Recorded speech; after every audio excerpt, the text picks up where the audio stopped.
need to be looking out for my safety as a home organizer? I mean, I'm entering other people's homes and I never know what's going to be behind those doors. What should I do?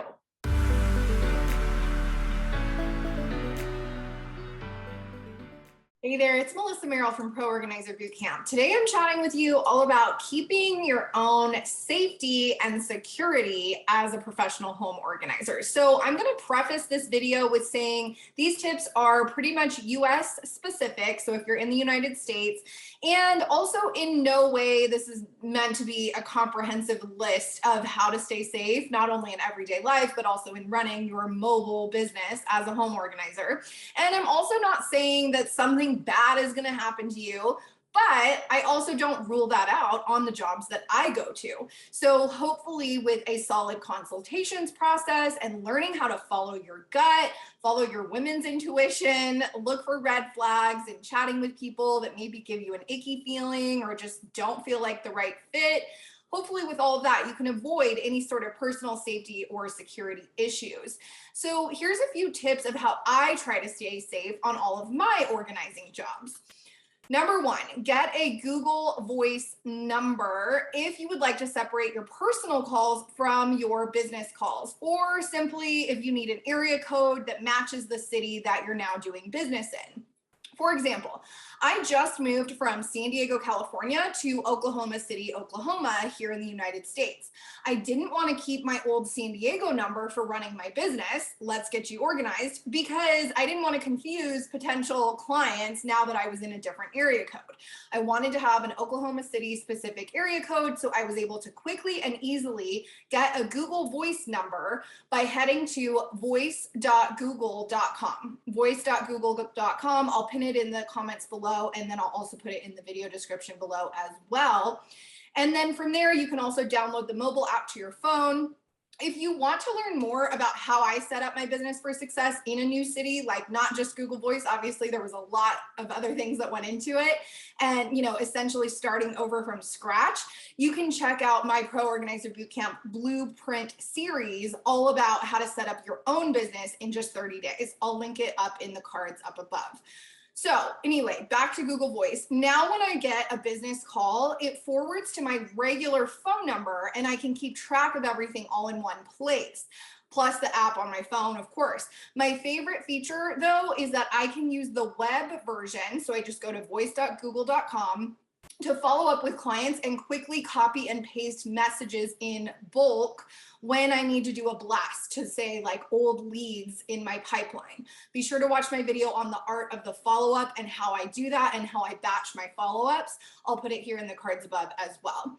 So number one was Google Voice. If you want to separate your personal calls from your business calls, have a specific place on the web where you can copy paste, you can run it almost like a Ring Central or one of these other big, fancy, expensive type of phone services.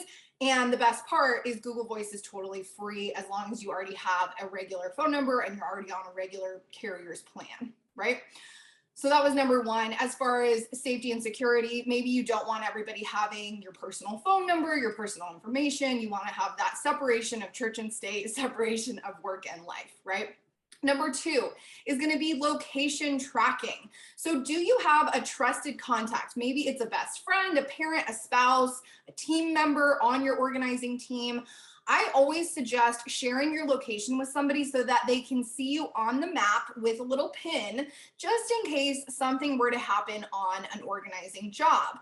And you don't have to share your location forever. It can just be for those few hours that you're at a session. This is really a just in case, maybe you got injured on a job or you had any sort of issue that deterred you from being able to complete the job and get home safely. For iPhone users, this is super easy. You're just going to go to your contact of choice in your phone. Like I said, maybe it's your boyfriend, your partner, your spouse, whoever. And you'll do this by going to the contact, and all you're going to do is hit the little I button for info, and you're going to hit share my location. Then you'll have options to share for either an hour till the end of the day or indefinitely. The one that I'll usually do with, a best friend, or maybe it's my mom or my dad or my brother or something like that, is till the end of the day. And then that way it's just just in case. Again, I'm not saying anything bad's going to happen. For Android users, your process is similar. You'll do this through the Google Maps app, and you can choose who can find your location and how long to share your location with Google Location sharing. So again, number one, just to recap, was all about Google Voice. Number two is about location tracking. Do people know where you are? Does at least one person in your network know where you are, just in case something were to happen? Number three, let's talk about self-defense. Now, it's up to you how far you want to take this. And thankfully, I've never heard of any organizers, at least in my own programs, of having to use any sort of self-defense techniques. But here's some things that you could explore. Things like basic self-defense classes at your local YMCA, joining a CrossFit gym like I do to stay at the top of my game. Pretty soon I might be exploring something like Brazilian Jiu-Jitsu, just for my own fitness and my own, workout needs and wants and desires. But not only that, it's going to make me stronger, fitter, more on top of my game when it comes to, or if it came down to, self-defense.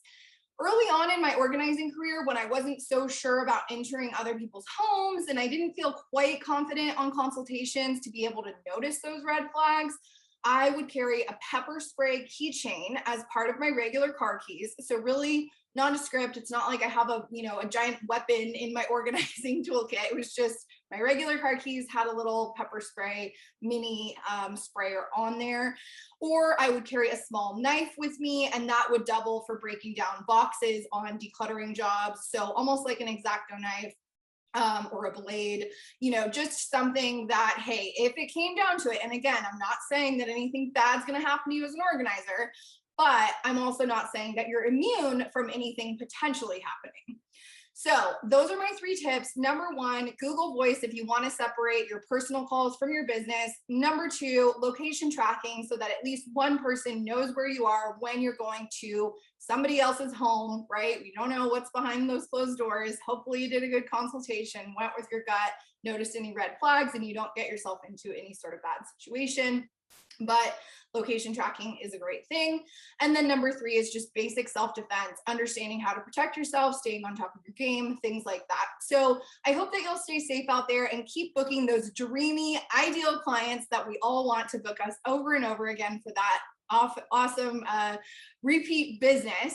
And I'm curious if you've ever run into any icky situations in your organizing work. If you have, leave a comment below, or better yet, join our exclusive Pro Organizer Bootcamp Facebook community over at facebook.com/groups/Pro Organizer Bootcamp. I'll link it in the show notes below and in the pinned comment below as well. That's our Pro Organizer Facebook community at facebook.com/groups/Pro Organizer Bootcamp.